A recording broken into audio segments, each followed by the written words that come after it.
विद्यार्थी मित्रों, मैं आप सभी का बहुत आभारी हूँ। आप यहाँ उपस्थित हैं और मुझे आपसे आरोग्य के विषय में बात करने का थोड़ा समय मिलता है।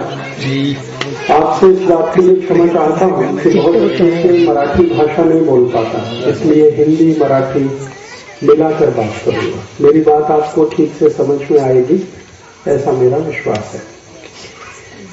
हम सब अपने भारत में रहने वाले नागरिक आज अपने जीवन में बहुत ज्यादा दुखी हैं, तो अपने आरोग्य के लिए, अपनी चिकित्सा के लिए। संपूर्ण भारत देश में 110 कोटि नागरिक रहते हैं। हमारा भारत की जो लोक संख्या है वो 110 कोटि की है।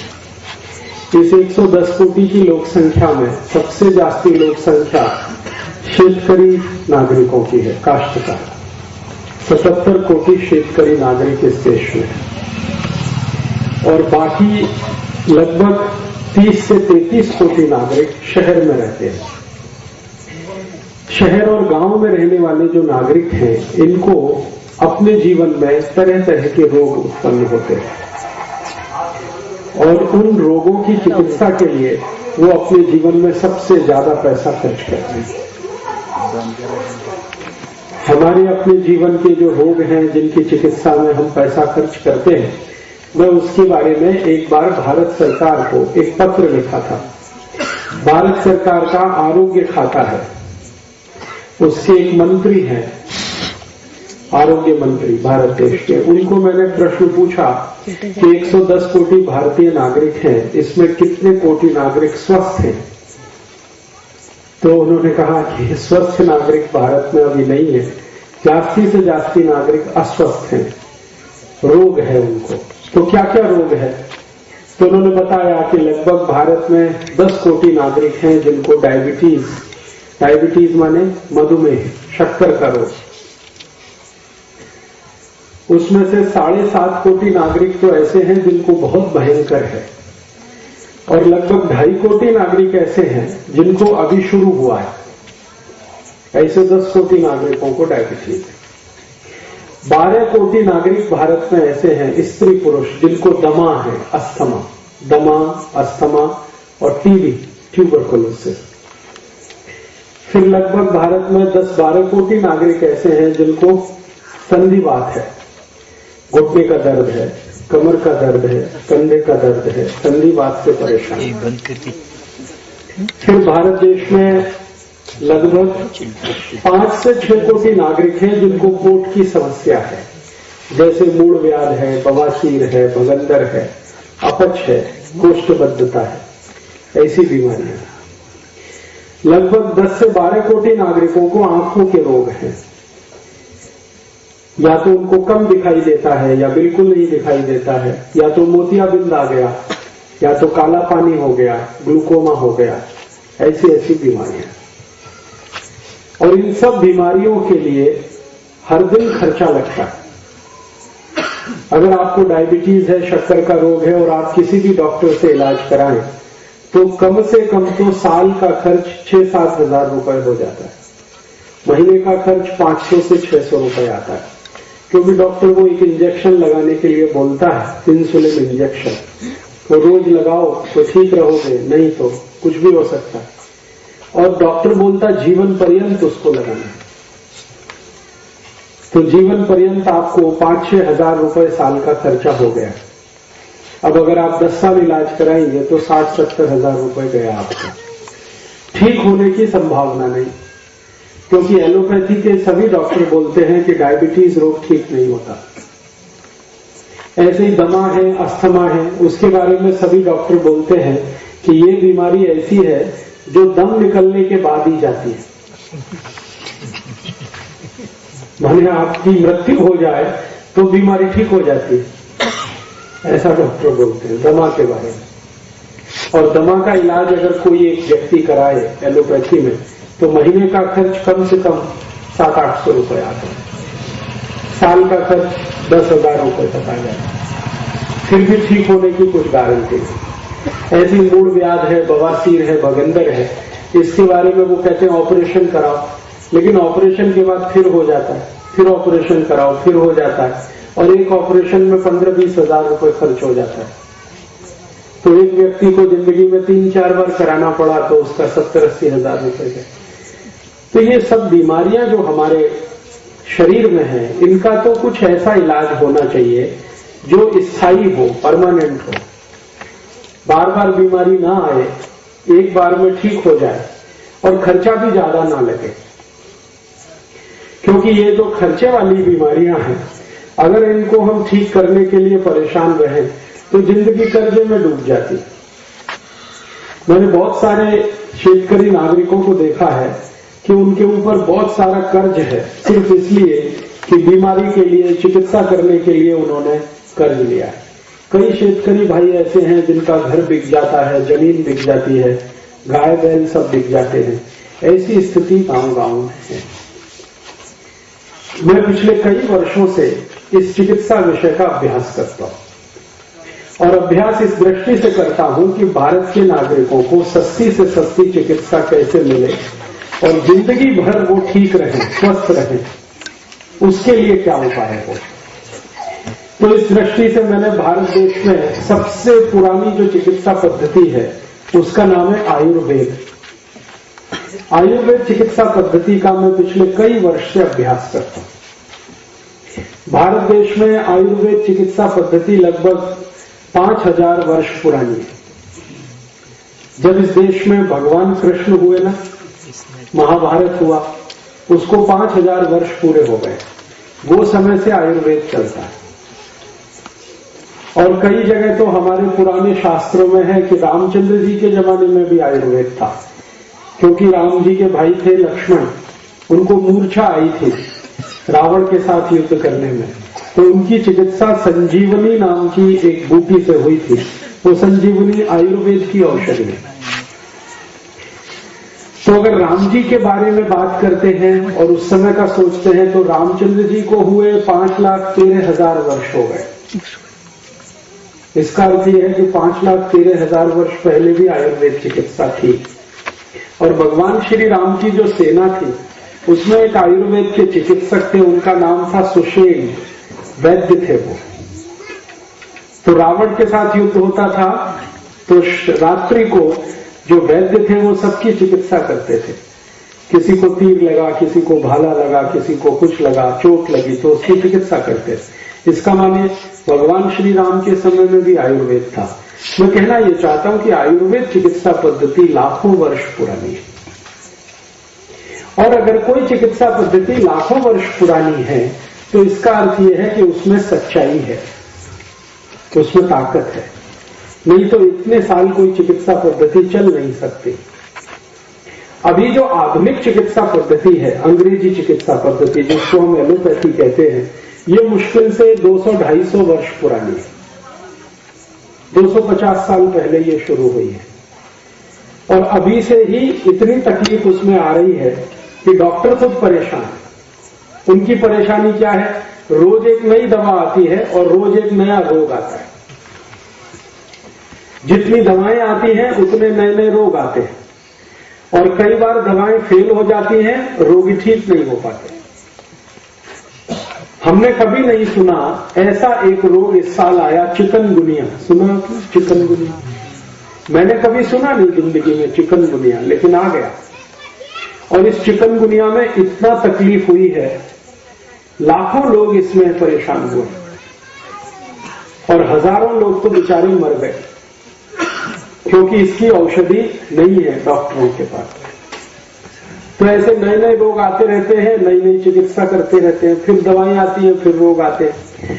तो मैं जब ये चिकित्सा विषय का अभ्यास करता था तो मुझे पता चला कि ये जो एलोपैथी चिकित्सा है, आधुनिक चिकित्सा है, इसमें क्या होता है कि दवाएं जो है ना वो ही रोग पैदा करती है। आप जो गोली खाते हैं ना, वो गोली आपको एक रोग में से निकालती है, दूसरे में फंसा देती है। ऐसी दवाएं हैं। जैसे आपका रक्त दबाव जास्ती है, माने है ब्लड प्रेशर हाई है, बीपी, उसकी आप गोली खाओगे और लगातार खाओगे तो थोड़े दिन में आपको हृदय घात हो जाए, हार्ट अटैक आ जाए। क्योंकि उसकी जो गोली आप खा रहे हो, उस गोली की विशेषता है कि वो हृदय घात लाती है। ऐसे ही कभी आपका सिर दर्द होता है, धोखे दुखना, उसमें आप एक गोली खाते हो एस्पिरिन, डिस्पिरिन, तो ये गोली सिर दर्द तो खत्म करती है, लेकिन ब्रेन हेमरेज हो जाता है, मस्तिष्क में खून की नस फट जाती है उसी गोली से। ऐसे ही आपको अगर ज्वर आया, ताप आया, ताप, मलेरिया आ गया या तो टाइफाइड हो गया, तो आपको डॉक्टर एक औषधि लिखता है पैरासीटामोल। पैरासीटामोल आप खाओगे तो ताप तो चला जाएगा, लेकिन आपका जो किडनी है और लीवर है, यकृत है, वो खलास हो जाएगा। क्योंकि एलोपैथी की दवाएं ऐसी हैं, वो एक रोग खत्म करती है, दूसरा पैदा होता है, दूसरा खत्म करती है, तीसरा पैदा होता है। इसलिए जिंदगी भर आपको डॉक्टर के चक्कर में फंसना पड़ता है और आप हमेशा निरोगी नहीं रह पाते, स्वस्थ नहीं रह पाते। इसके विपरीत जो आयुर्वेद चिकित्सा पद्धति है, उसमें एक सूत्र है, बहुत सुंदर सूत्र है, वो आपने शायद सुना होगा। आयुर्वेद चिकित्सा पद्धति पूरी संस्कृत भाषा में लिखी गई है। तो उसमें एक सूत्र है, सर्वे भवन्तु सुखिनः, सर्वे सन्तु निरामया, सर्वे भद्राणि पश्यन्तु, मां कश्चित् दुःख भाग् भवेत्। सब सुखी हो, सब निरोगी हो, किसी को कोई दुख ना हो, इसके लिए आयुर्वेद चिकित्सा पद्धति। सब सुखी हो, शरीर से निरोगी होंगे तो सुखी होंगे। अगर आपको शरीर में कोई रोग है तो आप कभी सुखी नहीं रह सकते, और अगर शरीर निरोगी है, स्वस्थ है आप, तो जिंदगी भर सुखी रह सकते। तो आयुर्वेद चिकित्सा पद्धति कहती है सब सुखी हो, सब निरोगी हो, किसी को कोई रोग ना हो, किसी को कोई दुख ना हो, ऐसी है। तो जब मैंने इसका अभ्यास किया तो मैंने सोचा कि यह चिकित्सा पद्धति का सूत्र है सर्वे भवन्तु सुखिनः, माने सब सुखी हो, तो इसमें जरूर कोई सच्चाई है, कोई ताकतवर बात है। तो इसलिए मैंने उसका अभ्यास किया। अभ्यास करते करते करते करते मुझे ये समझ में आया कि भारत में आयुर्वेद चिकित्सा पद्धति की मदद से आप जिंदगी भर निरोगी रह सकते हैं, बिना रोग के आपका जीवन चल सकता है। बस उसमें कुछ नियम का पालन करना है, जिसको आप मराठी में कह सकते हैं पथ्य का पालन करना है। अगर आप अपनी जिंदगी में कुछ पथ्य का पालन करने का संकल्प ले लें तो जीवन पर्यंत आपको औषधि की जरूरत नहीं है, डॉक्टर की आवश्यकता नहीं। वो जो पथ्य है ना, वही दुनिया में सबसे बड़ी औषधि। तो हम हमारे जीवन को अगर सुखी रखना चाहते हैं, निरोगी रखना चाहते हैं, कोई रोग हमको ना हो, तो कुछ पथ्य पालन करना है। मैं आज आपको ऐसे ही कुछ पथ्य के बारे में जानकारी देने आया। अगर आप आज से ही उसका पालन शुरू करेंगे तो आपके शरीर के 50% रोग बिना किसी औषधि के 1 महीने में निकल जाएंगे। और अगर आपने वो पथ्य पालन 2 महीने किया तो 80% रोग बिना किसी औषधि के चले जाएंगे। और जो 3 महीने किया तो सभी रोग आपके शरीर से चले जाएंगे। फिर आप बोलेंगे 3 महीने के बाद क्या करना? 3 महीने के बाद जो पथ्य आपने शुरू किया है उसको आगे भी चालू रखना, तो दोबारा कोई रोग नहीं आएंगे। ये है आयुर्वेद का सरल सूत्र। अब आप बोलेंगे वो पथ्य क्या है? मैं आपको छोटी छोटी कुछ माहिती देता हूं। हमारा शरीर सबसे ज्यादा जो महत्वपूर्ण अंग है अपने शरीर का, वो है पोट, हमारा पेट। क्यों? जो कुछ भी हम खाते हैं वो सब पोट में जाता है। खाते हम किस लिए हैं? शरीर को ऊर्जा मिले, ताकत मिले, इसके लिए खाते। तो इसका अर्थ ये हुआ कि जो कुछ भी हम खाते हैं वो सभी शरीर में ताकत के लिए, ऊर्जा के लिए उपयोग होता है। अगर खाया हुआ आपका सब कुछ पच गया तो वो ऊर्जा में और ताकत में बदल जाता है, और जो नहीं पचा तो वो सड़ता है, और अगर वो सड़ गया तो फिर जहर में बदलता है, और वो जहर जो है शरीर के अंग अंग में इकट्ठा हो जाता है, रक्त में मिल जाता है, फिर वो इकट्ठा हो जाता है, और वही जहर है जो तरह तरह के रोग उत्पन्न करता है। तो इसका महत्व ये है समझने का कि जो कुछ हम खा रहे हैं वो पूरा पचना चाहिए, ठीक से पचना चाहिए। आप जानते हैं कि जो भोजन आप करते हैं, भाकरी खाया आपने, चावल खाया, दाल खाया, आमटी खाया, सब्जी खाया, तरकारी खाया, मिठाई खाई, दूध पिया, दही खाया, पाक पिया, ये सब शरीर में अंदर जाके 5 तत्वों में बदलता है। जो कुछ भी आप खाते हैं, सबसे पहले खाया हुआ जो कुछ भी आपने खाया है वो पेस्ट में बदलता है। पेस्ट क्या होता है? ठोस और द्रव, उसके बीच का एक तंत्र है जिसको पेस्ट कहते हैं। तो कुछ खाया हुआ है तो वो अंदर जाके जलेगा पहले। जठर एक स्थान होता है पेट में, वहां पर अग्नि जलती है, उसको हम आयुर्वेद में जठराग्नि कहते हैं। तो जैसे ही आप कुछ खाते हैं अग्नि जलती है, अग्नि उसको पचाती है, और वो पचने के बाद फिर 5 तत्वों में बदलता है। मांस, मज्जा, रक्त, वीर्य और मल। जो कुछ भी आपने खाया है ये 5 चीजों में बदलता है। मांस जो आपके शरीर में, मज्जा हड्डियां जिसको आप कहते हैं, हड्डियों में काम आने वाली चीज, रक्त आप सभी जानते हैं, खून, वीर्य आपको मालूम है, और अंत में मल। मल जो है वो बिना पचे हुए भोजन का भाग है। जो भोजन आपको पचने के काम में नहीं आएगा वो मल के द्वारा बाहर निकल जाएगा, और जो काम आएगा वो है मांस, मज्जा, रक्त और वीर्य। ये सभी में होता है। मनुष्य में, पुरुष में हो, स्त्री में हो, बच्चे में हो, बूढ़े में हो, सब में होता है। और मनुष्य के बाहर जो जानवर हैं उनमें भी होता है। कुत्ता है, गाय है, भेड़ है, बकरी है, उनके शरीर में भी यही होता है। भोजन करेंगे 5 चीजों में उनके यहां भी बदलता है।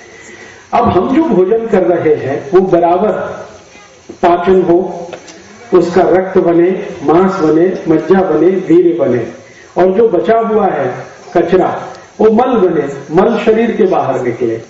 ऐसे ही हम जो पी रहे हैं वो भी शरीर में ऐसे ही 5 चीजों में बदलता है, और अंत में जो कचरा है वो मूत्र में बदलता है। तो खाने वाला अंत में कचरा मल है, पीने वाला अंत का कचरा मूत्र है।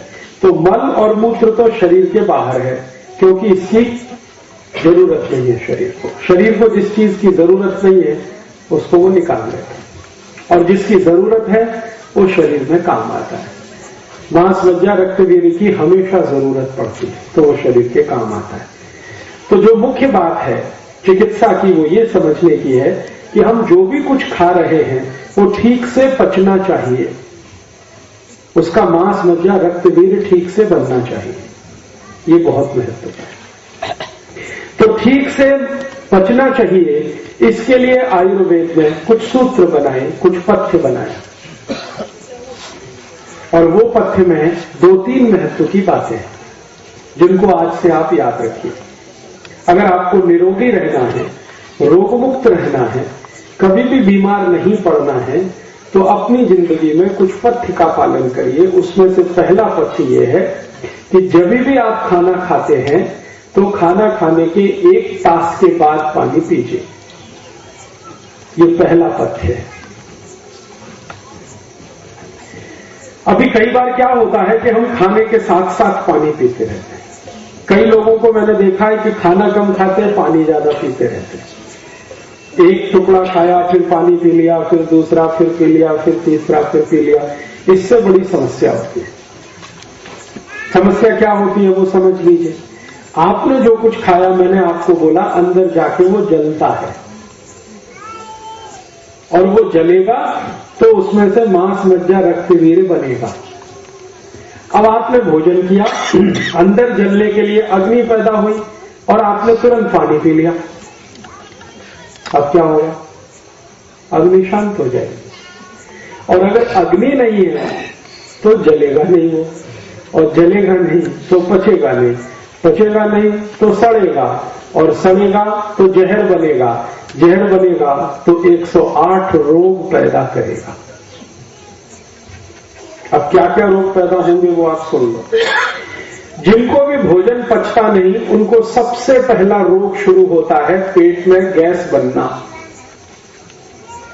ये जो गैस बनती है ये इसका लक्षण है कि आपको भोजन पच नहीं रहा, ये पहला लक्षण। दूसरा, अगर आपने उसको ठीक नहीं किया गैस बनना, तो धीरे धीरे ये गैस जलन करती है, फिर आग पड़ती है, पेट में आग पड़ेगी, छाती में आग पड़ेगी। फिर भी आपने उसको ठीक नहीं किया तो वो थोड़े दिन के बाद जहां गैस बनती है ना वहां घाव बन जाता है, अल्सर कहते हैं उसको। फिर भी आपने ठीक नहीं किया तो वो घाव और बड़ा हो जाता है, फिर उसको पेप्टिक अल्सर कहते हैं। अब फिर भी आपने ठीक नहीं किया तो फिर वही कैंसर हो जाता है। और इसी कैंसर होने के पहले घाव अगर पेट के थोड़े नीचे के हिस्से में बन गया, थोड़े ऊपर के हिस्से में तो कैंसर हो जाएगा, पेट के थोड़ा नीचे के हिस्से में बन गया तो बवासीर हो जाएगा, मूल व्याध हो जाएगा, भगंदर आ जाएगा। और बवासीर, मूल व्याध, भगंदर थोड़े ज्यादा दिन चल गया तो वहां भी फिर कैंसर हो जाएगा।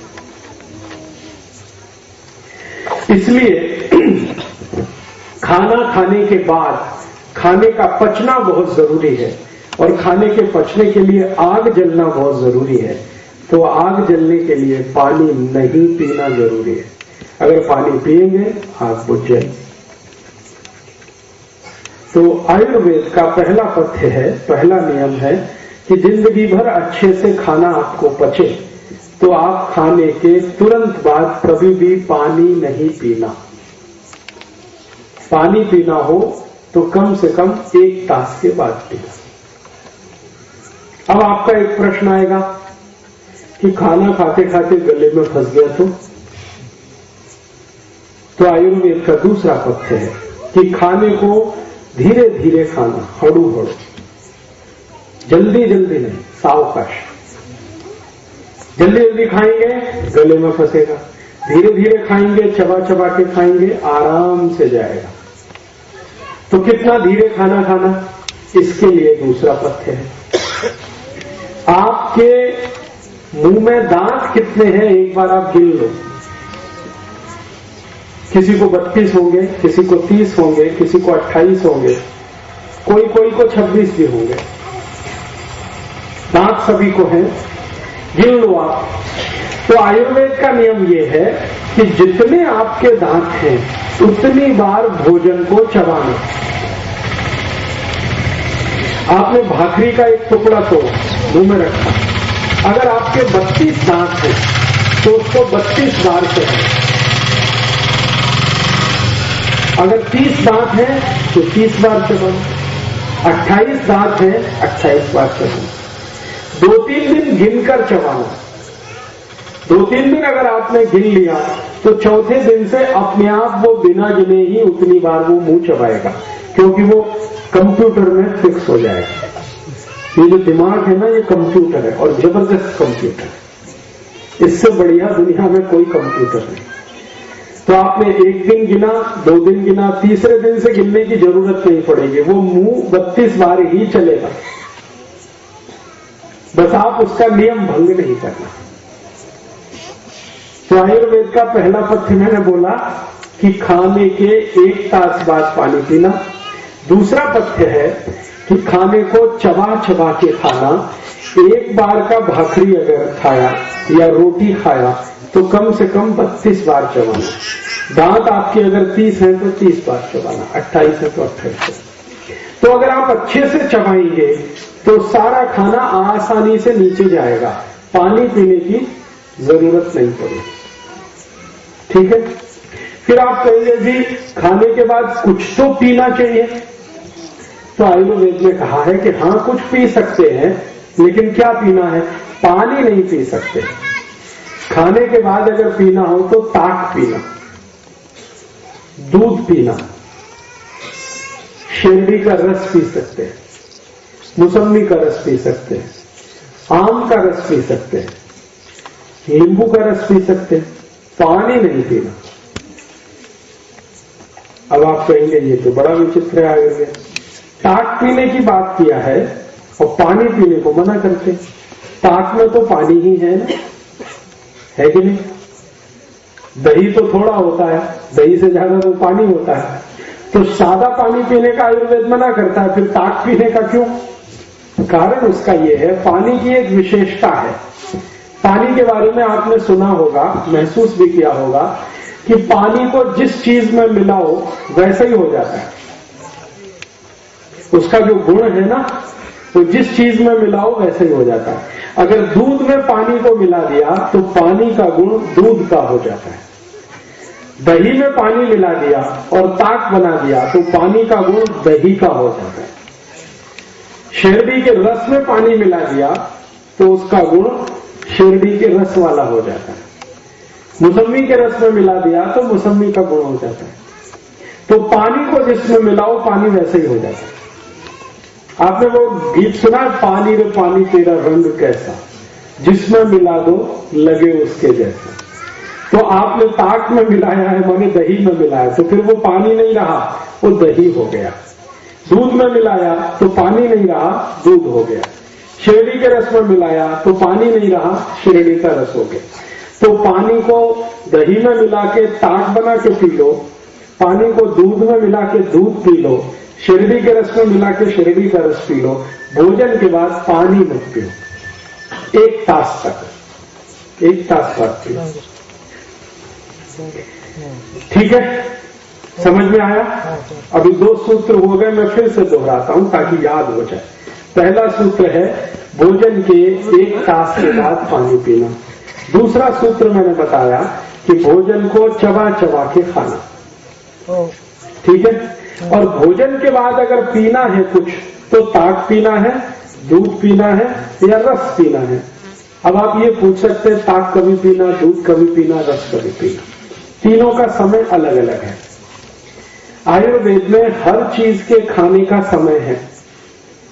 ताक का समय है दोपहर के भोजन में, मध्याह्न भोजन जो आप करते हैं, दोपहरी भोजन वो ताक, संध्याकाली दूध और सकाड़ी रस। सकाड़ी जो जेवण किया आपने, ब्रेकफास्ट जिसको आप कहते हैं, नाश्ता कहते हैं, उसमें फल का रस पीना, शिरडी का रस, नींबू का रस, संतरे का रस, मौसम्मी का रस, अनार का रस, दाड़िम का रस, टमाटर का रस, गाजर का रस, जो भी फल का रस है वो सवेरे पीना है, नाश्ते के बाद। दोपहर को जो भोजन किया, दोपहरी भोजन आपका है, उसके बाद हमेशा ताक पीना है दही का, और रात्रि भोजन जो है आपका, उसके बाद दूध पीना। याद रहेगा? सकाळी जेवण नंतर रस, ज्यूस, दुपारी भोजन नंतर ताक, रात्रि भोजन नंतर दूध। बस ये नियम है। तो पहला नियम हुआ भोजन के 1 तास बाद पानी पीना। दूसरा नियम हुआ भोजन को चबा चबा के खाना, इतनी बार चबाना जितने हमारे दांत हैं। तीसरी बात हो गई कि भोजन के 1 तास बाद पानी तो पीना है, लेकिन भोजन के तुरंत बाद अगर कुछ पीना हो तो सकाळी जेवण नंतर ज्यूस, दुपारी जेवण नंतर ताक, रात्रि जेवण नंतर दूध। आगे चले, समझ में आया? अब आगे चले। आगे का जो पथ्य है, सूत्र है, वो क्या है? आगे का पथ्य और सूत्र ये है कि जो आप पानी पिएंगे भोजन के 1 तास बाद, वो पानी कैसे पीना, वो बहुत महत्वपूर्ण है। अभी हमने देखा है कि पानी कैसे पीते हैं, एक लोटा भरा, गट गट गट गट गट गट उतार दिया। ये सबसे खराब पद्धति है पानी पीने की। गट गट गट गट पानी पीना बहुत खराब है। इससे क्या होता है, सबसे खराब एक रोग होता है, ये घुटन, यहां दर्द होता है, एड़ी में दर्द, फिर ये दर्द, फिर ये, फिर ऊपर बढ़ता ही चला जाता है। जो लोग लोटा गट गट गट गट पानी पीते हैं, सबको ये पांव दुखता है। पानी ये अच्छा तरीका नहीं है पीने का, पद्धति अच्छी नहीं। फिर पानी कैसे पीना? पानी पीने की पद्धत है जैसे गर्म दूध पीते हैं। गर्म दूध कैसे पीते हैं? एक एक घूट घूट घूट। चाय कैसे पीते हैं? चाय घूट घूट घूट। तो जैसे गर्म चाय पीते हैं, गर्म दूध पीते हैं, एक घूट पिया, फिर दूसरा घूट, फिर तीसरा घूट, ऐसे पानी पीना है। और अगर आपने ये पद्धति समझ ली पानी पीने की, तो जिंदगी भर आपको कोई त्रास नहीं होगा। क्यों नहीं होगा वो जान लो आप। पानी को घूट घूट पीने का जरूरत इसलिए है कि हमारा जो मुंह है ना, इसमें सतत लार बनती है। लार समझते? हाँ, मुंह में सतत लार बनती है, 24 तास बनती है। जब हम सो जाते हैं तो थोड़ी कम बनती है, और जब हम काम में रहते हैं तो जास्ती बनती है। ये जो लार है, ये दुनिया की सबसे अच्छी औषधि है। टैक्स फ्री, कॉस्ट फ्री, फोकट फ्री। हाँ, आपने कभी देखा है कुत्ते को चोट लग जाती है, गाय को चोट लग जाती है, वो क्या करते हैं? जीभ से चाटते हैं और ठीक हो जाती है। क्योंकि गाय की जीभ पर जो लार है, कुत्ते की जीभ पर जो लार है, वो औषधि है। तो आप बोलेंगे क्या मनुष्य भी चाट के ठीक कर सकता है? बिल्कुल कर सकता है। आपको अगर कहीं चोट लग गई है, आप भी चाट लो तो ठीक हो जाएगा, 2-3 दिन में बिल्कुल ठीक हो जाएगा। बशर्ते कि उसकी शर्त है कि आप तंबाकू ना खाएं, गुटखा ना खाएं, बीड़ी ना पिए, शराब ना पिए। गाय को देखा तंबाकू खाते हुए? देखा? कुत्ते को देखा गुटखा खाते हुए? गाय, बैल, भैंस, कुत्ते को देखा दारू पीते हुए? गटागट नहीं ना। कोई जानवर तंबाकू नहीं खाता, क्योंकि उसको अक्ल है कि तंबाकू खाने की चीज है। ये मनुष्य जो है वो तंबाकू खाता भी है और दूसरे को भी खिलाता है। मनुष्य जानवर से भी ज्यादा मूर्ख है। कुत्ते में भी इतनी अकल है जितनी आदमी में नहीं है। कुत्ते के सामने तंबाकू रख दो, सूंघ के हट जाएगा, लेकिन मनुष्य को वो तंबाकू फोकट में मिलेगी, रगड़ेगा और खाएगा, और दूसरे को कहेगा भाई तू भी खा ले, अभी तू भी मर ले मेरे। तो अगर आप तंबाकू ना खाएं, गुटखा ना खाएं, बीड़ी सिगरेट ना पिए और शराब ना पिए, तो आपका जो लार है ना जीभ का, ये सबसे अच्छी औषधि है। आप अगर अपने शरीर के किसी भी अंग को चाटेंगे तो आप भी ठीक कर लेंगे उसको। और अगर आप कहेंगे जी चाटना मुश्किल है, तो दूसरा उपाय बता देता हूं। आपके मुंह का थूक अगर उसमें लगाएंगे वो बिल्कुल ठीक हो जाता है। मनुष्य के लार में भी औषधि है, जानवरों में भी औषधि है। तो आयुर्वेद ये कहता है कि ये जो मुंह की लार है, क्योंकि इसमें औषधि है, इसलिए ये बाहर नहीं जानी चाहिए, ये पेट के अंदर जानी चाहिए। तो पेट के अंदर लार जास्ती से जास्ती जाएगा तब जब पानी को घूट घूट करके पिए। अगर गट गट पानी पिया तो लार नहीं जाता। घूट घूट पानी पिएंगे, पानी मुंह में रहेगा तो लार को अंदर लेके जाएगा। तो मुंह के लार को पानी के साथ मिलाकर अगर आप अंदर लेंगे तो जिंदगी में कभी कोई रोग नहीं आएगा, क्योंकि ये जो लार है ना, वात, पित्त, कफ तीनों का नाश करने वाली है। और 3 ही तरीके से रोग आते हैं, या तो वात के कुछ रोग हैं, या तो पित्त के हैं, या तो कफ के।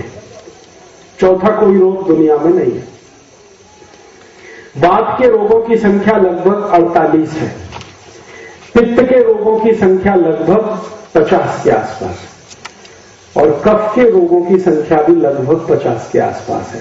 कुल आपके शरीर में 148 रोग हैं, और उन सभी रोगों को ठीक रखने की ताकत लार में है। इसलिए आयुर्वेद कहता है कि हमेशा पानी पियो तो घूट घूट भर के पियो। कर सकते हैं? आज से ही चालू करें। तो आप कहेंगे समय बहुत लगेगा, लगने दीजिए, आपको करने का क्या है? मान लो आपने गट पानी पी के समय बचा लिया, तो वो समय का क्या करेंगे आप? टीवी देखेंगे, फालतू का नाच गाना सुनेंगे, उसमें समय खराब ही होने वाला है। और इधर आप पानी गटगट पी के समय बचा लीजिए, फिर बीमारी आएगी तो डॉक्टर के दवा खाने में समय जाने वाला है। वो जो बचाया तो दवा खाने में चला गया, 2 महीने 3 महीने भर्ती रहना पड़ेगा, ऑपरेशन कराना पड़ेगा, हजारों रुपए खर्च करना पड़ेगा। तो खाने पीने का समय मत बचाइए। 1 गिलास पानी पीने में 10 मिनट लगता है, लगने दीजिए, 15 मिनट लगता है, लगने दीजिए, एक एक घूंट करके पानी पीजिए। ये पानी पीने का तरीका है, ठीक है। अब एक आगे का पथ्य है कि पानी जो पीना है, कभी भी ठंडा पानी नहीं पीना है। गार पानी, बर्फ डाला हुआ पानी कभी भी मत पीजिए, क्योंकि दुनिया की सबसे खराब चीज यही है, गार पानी, ठंड पानी। ये जो फ्रिज में पानी की बोतल भर के रखते हैं ना, फिर पीते हैं, ये बहुत ही तकलीफ देने वाला है। और कोई लोग तो पानी में बर्फ मिला के फिर पीते हैं, और भी तकलीफ देने वाला। मैं आपको कुछ एक माहिती देता हूं। दूसरे देशों में, विदेशों में मैंने बहुत प्रवास किया है। यूरोप में और अमेरिका में क्या होता है, गार पानी पीते हैं, ठंड पानी, और इतना गार होता है कि पानी फ्रिज में रखते हैं और खूब ठंड होता है, फिर उसमें बर्फ डाल के फिर पीते। ये उनका तरीका है। परिणाम क्या होता है, जब बहुत गार पानी पिएंगे तो सवेरे सवेरे जब वो संडास घर में घुसते हैं ना, तो 2-2 तास बाहर नहीं आते, वहीं बैठे रहते हैं घंटा। उनको पूछो भाई क्या कर रहे हो 2 तास संडास घर में, वो कहते हैं व्रत पत्र पढ़ रहे हैं, न्यूज पेपर पढ़ रहे हैं, मैगजीन पढ़ रहे हैं, पुस्तक पढ़ रहे हैं। क्यों पढ़ रहे हैं, पोट साफ नहीं होता, बैठना पड़ता है, बहुत ताकत लगाते हैं, फिर भी पोट साफ नहीं होता। कभी कभी गाना भी गाते हैं, मेरे सपनों की रानी कभी आएगी, वो आती नहीं है। 1-1 तास 2-2 तास बैठते, फिर अंतिम दुष्परिणाम क्या होता है कि पोट साफ नहीं हुआ ना, तो मुंह से बदबू आती है। तो मुंह की बदबू को रोकने के लिए टूथपेस्ट घिसते हैं, लेकिन टूथपेस्ट क्या करता है, 15 मिनट बदबू दूर करता है, फिर आती है, तो फिर वो माउथ फ्रेशनर स्प्रे करते हैं। और जास्ती तास संडास साफ नहीं हुआ तो शरीर से दुर्गंध बहुत आती है, पसीना निकलता है ना, उसमें बहुत दुर्गंध आती है। और उस पसीने की दुर्गंध को दबाने के लिए सेंट स्प्रे करते हैं, टेल्कम पाउडर लगाते हैं, ताकि ये पसीने की दुर्गंध दबी रहे। लेकिन इतने मूर्ख हैं, पोट साफ नहीं करते, बाकी सब करते हैं। दांत में पेस्ट घिसेंगे, लिस्ट्रीन स्प्रे करेंगे, बगल में स्प्रे करेंगे, यहां स्प्रे करेंगे, टेल्कम पाउडर लगाएंगे, लेकिन बदबू तो आती ही है, क्योंकि वो तो अंदर की खराबी है। अंदर की खराबी ठीक नहीं करते, क्योंकि गार पानी पीते रहते। और ज्यादा दिन अगर ये पोट साफ नहीं हुआ तो फिर आप जानते हैं, ये जो मल है यही पोट में चिपक चिपक के अंतड़ियों पर इकट्ठा होता है, तो यही फिर बवासीर, मूलव्याध और बगंदर में बदल जाता है। और ज्यादा दिन पोट साफ नहीं हो तो शरीर में वजन बढ़ना शुरू हो जाता है, मोटापा आता है। और आप कभी अमेरिका जाएंगे तो अमेरिका में 27 कोटि की लोक संख्या है और लगभग 14 से 15 कोटि लोग भयंकर मोटे हैं। इतने मोटे हैं कि 8वीं 10वीं कक्षा में पढ़ने वाला विद्यार्थी 140 किलो का, 150 किलो, हाथी का बच्चा। हाँ, और उनका जो क्लासरूम होता है ना, उसमें दरवाजा बहुत चौड़ा होता है, क्योंकि छोटे दरवाजे में निकल ही नहीं सकता, इतना मोटा है। फिर वो मोटापा जब ज्यादा हो जाता है ना, तो गंभीर रोग होता है, हृदयघात हो गया, हार्ट अटैक आ गया। अमेरिका में हर साल लाखों नागरिक हृदयघात से मरते, और वो मोटापे से होता है। इसलिए मेरी आपको विनती है, गार पानी कभी नहीं पीना, ठंड पानी गलती से भी नहीं पीना। तो फिर आप पूछेंगे पानी कैसा पीना, कोमट पानी पीना। अभी ठंडी का समय आ गया, नवंबर, दिसंबर, जनवरी, फरवरी, 4 महीने कोमट पानी पीना। फिर मार्च आ जाएगा, मार्च में गुड़ी पड़वा आएगी ना, तो गुड़ी पड़वा के बाद आप पानी पीना ताम्र पात्र का रखा हुआ, तांबे के भांडे में रखा हुआ, वो 3 महीने पीना। मार्च, अप्रैल, मई जब आ जाएगा तभी मिट्टी के भांडे का पानी पीना, लेकिन बर्फ डाला हुआ गार पानी कभी नहीं पीना। अभी जब ठंडी का समय है, नवंबर, दिसंबर, जनवरी, फरवरी, तो कोमट पानी पीना है, थोड़ा गर्म करके पीना है। फिर उसके बाद तांबे के भांडे का पीना है 3 महीने, और बाकी 3-4 महीने जो बच गया तो मिट्टी के भांडे का पानी पीना है। गार पानी, बर्फ का पानी कभी गलती से भी नहीं पीना। अच्छा, अब आगे चलता हूं। एक और पथ्य है कि सुबह सुबह जब आप सोकर उठते हैं तो रात्रि में, मैंने आपसे कहा ना, लार तो बनती रहती है लेकिन कम होती है, लेकिन रात्रि में जो लार बनती है ये बहुत बहुत कीमती होती है, सबसे ज्यादा कीमती होती है। तो जैसे ही सुबह आप सोकर उठे हैं तो सबसे पहले पानी पीना ताकि लार अंदर जाए। कुल्ला नहीं करना, दांत नहीं घिसना, पहले पानी पीना। अगर आपको दांत घिसना है तो रात्रि को जेवण नंतर, यदि आप सोते हैं ना तो दांत घिस के सोना, सवेरे उठ के पहले पानी पीना, उसके बाद संडास जाना, संडास से बाहर आने के बाद फिर दांत घिसना, सकत। तो इसमें क्या होगा, रात्रि को जो लार मुंह में है वो इधर उधर जमा रहती है, इधर जमा हो जाती है, इधर जमा होती है, तो फिर पानी पिएंगे, ऐसे करके पी लीजिए उसको, तो सब अंदर चली जाती। और सवेरे सवेरे उठ के ही पानी पीना है, तो कितना पानी पीना, तो इसके लिए पथ्य है कि कम से कम 3 गिलास पीना। तो आप कहेंगे ये तो बड़ा मुश्किल कहा है 3 गिलास से पीना। तो इसके लिए ऐसा करिए कि आप 1 गिलास से शुरू करिए, अभ्यास करिए। कल 1 गिलास पीजिए, 2-4 दिवस 1 गिलास पीते रहिए, फिर 1 गिलास से 1.5 गिलास कर दीजिए, फिर 2-4 दिन बाद 2 गिलास कर दीजिए, फिर 2.5 गिलास कर दीजिए, फिर 15-20 दिन में 3 गिलास पीने लगे। और 3 गिलास पानी पीकर फिर आप संडास जाइए, तो संडास में बैठते ही आपका पोट साफ हो जाएगा। और मेरा एक सूत्र है, वो आप हमेशा याद रखें। कोई व्यक्ति अगर ये सोचता है कि मैं निरोगी हूं, स्वस्थ हूं, या रोगी हूं, बीमार हूं, तो इसका क्या तरीका है जांच करने का? तरीका बहुत सरल है। संडास घर में जिस व्यक्ति को जितना कम समय लगता है वो उतना ही स्वस्थ है। अगर आप संडास घर में गए, 5 मिनट के बाद बाहर आ गए, आप स्वस्थ हैं, और आधा घंटे के बाद आ रहे हैं, 30 मिनट लग गया, तो बीमार है।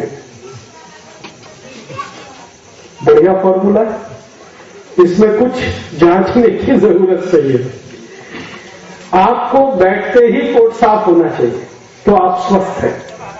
और बैठ के इंतजार करना पड़ता है तो बीमारी है। और वो बीमारी अगर ठीक नहीं किया तो वही बवासीर, मूढ़व्याध, बगंदर, अल्सर, पेप्टिक अल्सर, कैंसर, ये सब रोगों में बदलेगी वही बीमारी। इसलिए बैठते ही पोट साफ होना चाहिए। तो बैठते ही आपका पोट साफ होगा जो आप ये नियम का पालन करेंगे। सुबह उठते ही पहले 3 गिलास पानी पी लीजिए, घूट घूट भर के, फिर संडास के लिए जाइए, बैठते ही पोट साफ हो जाएगा। अब मैंने आपको जो पथ्य बताए हैं वो 10 हो गए, फिर से याद कराता हूं। सबसे पहला पथ्य मैं बोला था, भोजन के 1 तास बाद पानी पीना, पहला। दूसरा पथ्य मैंने बोला कि भोजन को चबा चबा के खाना, जितने दांत हैं उतनी बार चबाना। तीसरा पथ्य मैंने बोला कि कभी भी भोजन करना है और उसके बाद पीना है कुछ, तो सकाळी जेवण नंतर ज्यूस, दुपारी जेवण नंतर ताक, रात्रि जेवण नंतर दूध। चौथा सूत्र मैंने बोला कि पानी कभी भी पीना हो तो घूट घूट भर के पीना, पिट पिट पिट पिट पीना। आगे का सूत्र मैंने बोला कि गार पानी कभी नहीं पीना, ठंड पानी कभी नहीं पीना, कोमट पानी पीना। अभी सर्दी के दिन में और जब थोड़ा गुड़ी पड़वा से गर्मी शुरू होगी तांबे के भांडे का, और जास्ती गर्मी होगी तो मिट्टी के भांडे। फिर मैंने नियम बताया कि सकाळी उठते ही सबसे पहले पानी पीना, उसके बाद आपको संडास में जाना। ये कुल मिला के अभी 10 सूत्र हो गए। आपके समझ में आ गए? नहीं आए हो तो पूछिए। बराबर समझ में आया? आपको पीछे समझ में आया? आपको समझ में आया? सबको समझ में आया? आगे बढ़ू? नहीं आया हो तो पूछ लो अभी। अगर समझ में आया तो मैं आगे बढ़ता हूं, नहीं तो अभी पूछो प्रश्न। बराबर समझ में? चलो अब आगे बढ़ता हूं। हमारे शरीर को जीवन जितना आवश्यक है, नींद उतनी ही आवश्यक है। निद्रा, झोंक बहुत आवश्यक है। झोंक, और अगर झोंक अच्छी नहीं है तो कम से कम शरीर में 50 रोग होते हैं, अगर झोंक अच्छी नहीं है। जिनको भी अच्छी झोंक नहीं है उनको सबसे पहला रोग शुरू होता है डोके दुखना, आंख दुखना, मांडी दुखना, कंधे दुखना, और जास्ती दिन झोंक अच्छी नहीं आएगी तो और भी खतरनाक रोग होते हैं। और उनमें से एक तो रोग इतना खतरनाक होता है, मिर्गी के दौरे पड़ना, अपस्मार होना, एपिलेप्सी होना। ये सब रोग झोंक अच्छी नहीं होने के हैं। तो आयुर्वेद ये कहता है कि जीवन इतना अच्छा, झोंक उतनी अच्छी, झोंक भी अच्छी होनी चाहिए। आप बोलेंगे अच्छी झोंक कितनी होनी चाहिए? उसका नियम ये है कि आप अगर खेत में काम करते हैं, काश्तकार है, शेतकरी है, तो कम से कम आपकी झोंक 7 से 8 तास होनी चाहिए। कम से कम 7 तास, जास्ती से जास्ती 8 तास, इतनी झोंक आपकी होनी चाहिए। अगर खेत में काम करते हैं, काश्तकार है, शरीर का काम करते हैं। कोई लोग अगर मजदूरी करते हैं तो उनको भी 7 से 8 तास की झोंक होनी ही चाहिए। शरीर का जितना ज्यादा मेहनत है उतनी ज्यादा झोंक होनी चाहिए। और अगर खाली मानसिक काम करते हैं, दिमाग का काम करते हैं, पेन चलाते हैं, कागज पर लिखते हैं, जैसे बैंक में आप काम करते हैं, बैंक में शरीर का तो कुछ काम नहीं है, कुर्सी पर बैठे, मेज पर रजिस्टर, उसमें लिखना। तो ऐसे लोग जो शरीर का काम नहीं करते, जैसे टीचर है, क्लास में खड़े खड़े पढ़ाना है, या बैंक में काम कर रहे हैं, या तो किसी ऐसी कंपनी में काम कर रहे हैं जहां मेज कुर्सी पर भी बैठना पड़ता और कुछ नहीं, तो ऐसे लोगों की कम से कम झोंक 6 तास होनी चाहिए, जास्ती से जास्ती 7 तास होनी चाहिए। माने किसी भी स्थिति में 6 तास की झोंक तो होनी ही चाहिए, और जास्ती से जास्ती 8 तास की होनी चाहिए। ये किसके लिए है? बड़े लोगों के लिए। बड़े लोगों से मतलब जिनकी उम्र 60-70 साल से लेकर 25-30 साल के बीच में, उनके लिए। और जिनकी उम्र 14-15 साल के आसपास है, 20 के नजदीक है, वो 1-2 तास जास्ती सो सकते हैं, 9 तास की झोंक ले सकते हैं। और उससे भी छोटे हैं, 5-6 साल के बच्चे हैं, इनको 10 तास की झोंक चल सकती है। और जो सबसे छोटे बच्चे हैं, 3 बरस से कम, उनको 12 से 14 तास की झोंक चाहिए। और जो 1 बरस से कम है, उनको 18 तास की झोंक चाहिए। ये है। तो बच्चे की उम्र जितनी कम है, झोंक उतनी ज्यादा, उम्र जितनी ज्यादा, झोंक उतनी कम। तो हम देख लें हमारी उम्र क्या है, उसके हिसाब से जोड़ लें। अब अच्छी झोंक आए आपको, तो इसके लिए आयुर्वेद ने कुछ पथ्य बताया। सबसे पहला पथ्य यह है कि रात्रि को झोंक लेने का समय पक्का करिए आप 9 बजे। तो 9 बजे आपको सोना है, तो सुबह 6 बजे उठिए, बराबर झोंक पूरी होगी। और अगर कुछ ज्यादा देर हो रही है तो 10 बजे सोइए, सुबह 7 बजे तो हर हालत में उठ जाइए।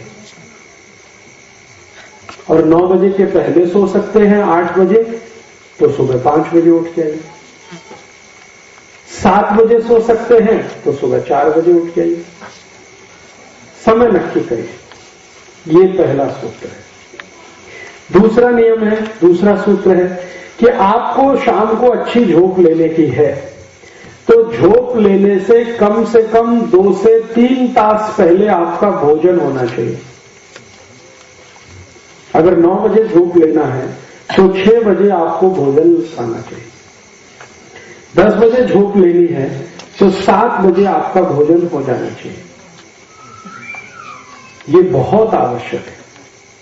अगर आप ऐसा करेंगे कि 10 बजे भोजन किया और सीधे झोंकने के लिए लेट गए तो जरूर आपको हृदय घात होगा, कोई नहीं रोक सकता। डायबिटीज भी होगा, कोई नहीं बचा सकता। अर्थराइटिस भी होगा। खाना खाते ही जो सोने के लिए जाते हैं उनको बहुत तकलीफ आती है। इसलिए आयुर्वेद का नियम यह है कि जब भी आपको सोना है 8 बजे, 9 बजे, 10 बजे आप तय करिए, उसके 3 तास पहले भोजन होना। ये है। मैं तो आपको एक सरल नियम बताता हूं कि शाम का भोजन आप उस समय कर लीजिए जब सूर्यास्त होता है। सूर्यास्त का समय जो है ना, शाम का भोजन कर लीजिए, फिर उसके 2-3 तास के बाद आप सो सकते हैं। तो ये नियम है। और दूसरा है कि आप जब सोने के लिए जाएंगे तो आपका जो सिर है और जो पांव है इसको किस दिशा में रखना, ये बहुत महत्वपूर्ण है। तो जो सूर्य की दिशा है, सूर्य की दिशा माने पूर्व दिशा, पूर्व दिशा में हमेशा आपका सिर रहना चाहिए और पश्चिम दिशा में आपके पांव रहने चाहिए। ये है नियम। पूर्व में सिर, पश्चिम में पांव। और कभी कभी अगर इसमें कुछ बदल करना है तो एक ही बदल हो सकता है कि दूसरा आपको बदल करना है तो दक्षिण में सिर और उत्तर में पांव। कभी भी उत्तर दिशा में सिर करके मत सोना, नहीं तो बहुत जल्दी मृत्यु आएगी। आपको मालूम है जिस व्यक्ति की मृत्यु हो जाती है उसका सिर हमेशा उत्तर की दिशा में किया जाता है, पांव दक्षिण में, क्योंकि उत्तर की दिशा मृत्यु की दिशा है। मरने के बाद ही व्यक्ति का सिर उत्तर में किया जाता है, जीवित रहने पे नहीं। तो इसलिए इसका याद रखना बहुत जरूरी है। पूर्व दिशा में सिर, पश्चिम में पांव, ये सबसे अच्छा है। और अगर कुछ कारणवश नहीं हो पा रहा है तो दक्षिण में सिर, उत्तर में पांव कर सकते हैं। आज ही घर में बदल कर लीजिए। आपके घर का जो बिस्तर है, अगर आप चारपाई पे सोते हैं, पलंग पे सोते हैं तो उसका सिर पूर्व दिशा में कर लीजिए। जमीन पे सोते हैं तो सबसे अच्छा, कभी भी आसानी से बदल किया जा सकता। तो अच्छा झोंक लेना है तो पूर्व में सिर करिए, ठीक है। अब उसके आगे का एक तथ्य है कि जब आप झोंक लेने के लिए लेट गए तुरंत झोंक आनी चाहिए आपको। ये नहीं कि ऐसे ऐसे बदल कर रहे हैं, करवट बदल रहे हैं, कभी इधर कभी इधर, कभी इधर कभी इधर। बहुत लोग हैं आधा आधा तास ऐसे ही घूमते रहते हैं बिस्तर पे, झोंक ही नहीं आती। तो इसका माने कुछ रोग है आपको। तो तुरंत आपको झोंक आए, इसके लिए एक बहुत सरल पथ्य है आयुर्वेद का कि आप जैसे ही लेट गए तो ये दाहिना नाक है ना, इसको बंद कर दीजिए और बाएं नाक से सांस भरिए और छोड़िए, सांस भरिए, सांस छोड़िए, सांस भरिए, सांस छोड़िए, ऐसे करके।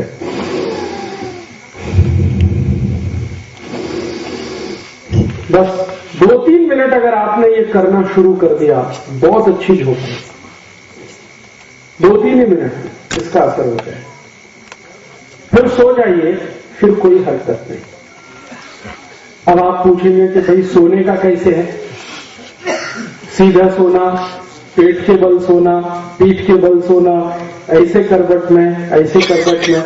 तो रात्रि को जब सोना हो तो पीठ नीचे, पेट ऊपर, ऐसे ही सोना अच्छा होता है। अच्छी झोंक उसी में आती है। दोपहर को अगर आप सोना चाहते हैं भोजन के बाद तो हमेशा ये जो बायां हाथ है ना, लेफ्ट, क्या कहते हैं, डावा मराठी में, तो डावा बाजू आपको लेटना चाहिए दोपहर को, भोजन नंतर। तो दोपहर की झोप लेनी है तो ऐसे करके लीजिए। रात्रि को दोनों हाथ फैला के सिर आसमान की तरफ, चेहरा आसमान की तरफ, पीठ के नीचे ऐसे सोना है। तो झोप अच्छी आएगी, तो झोप से होने वाले रोग कभी नहीं आएंगे। ठीक है।